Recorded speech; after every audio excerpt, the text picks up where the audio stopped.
আলহামদুলিল্লাহ আমরা কিউকারডাঙ্গের সর্বোচ্চ চূড়ায় উঠে গেছি। আর এখানকার আকাশের ভিউটা ভাই অস্থির। হালকা কিছু মেঘ, পাহাড় আশেপাশে খুব একটা দেখা যাচ্ছে না, হয়তো বা মোবাইলে বুঝতে পারবেন না, বাট সামনাসামনি দেখতে খুব সুন্দর। সবাই এখানে নিজস্ব সময় কাটাচ্ছে।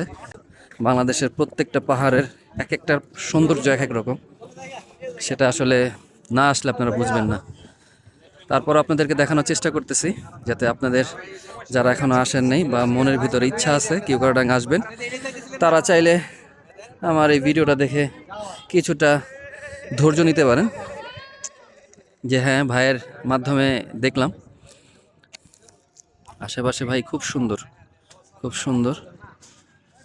তবে কিউকারডাং নিয়ে, বাইক নিয়ে আসা নিয়ে যতগুলো কথা শুনছি, যে বাইক নিয়ে আসা খুব কষ্টের, এটা সেটা হাবি যাবি অনেক কিছু, এগুলি কোনো কিছুই না। আপনার যদি স্কিল থাকে, আপনি যদি পাহাড়ে রাইড করে থাকেন, সেক্ষেত্রে কিউকারডাং বেশি কষ্টের কিছুই না, নর্মাল কিছুই না। এই যে পড়ে যাওয়া ভিডিও, অ্যাক্সিডেন্টের ভিডিও, এগুলো আসলে স্কিলের অভাব, আর কিছুই না।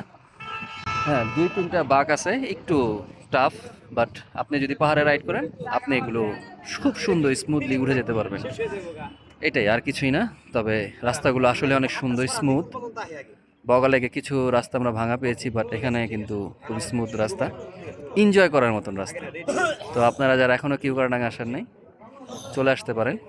কারণ এমন একটা কথা চলতেছে যে কিউকারডাং যে কোনো সময় হয়তো বা বাইকারদের জন্য বন্ধ করে দিবে, তার আগে চলে আসেন। তবে যারাই আসবেন, এমন কোনো সিচুয়েশন ক্রিয়েট করেন না যে দিন শেষে আমাদের বাইকারদের উপরে এই জিনিসটা লেগে যায়, ট্যাগ, যে বাইকার অ্যাক্সিডেন্ট করার কারণে কিউকারডাং বন্ধ করে দিছে।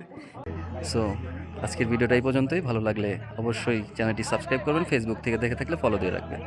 আল্লাহ হাফিজ।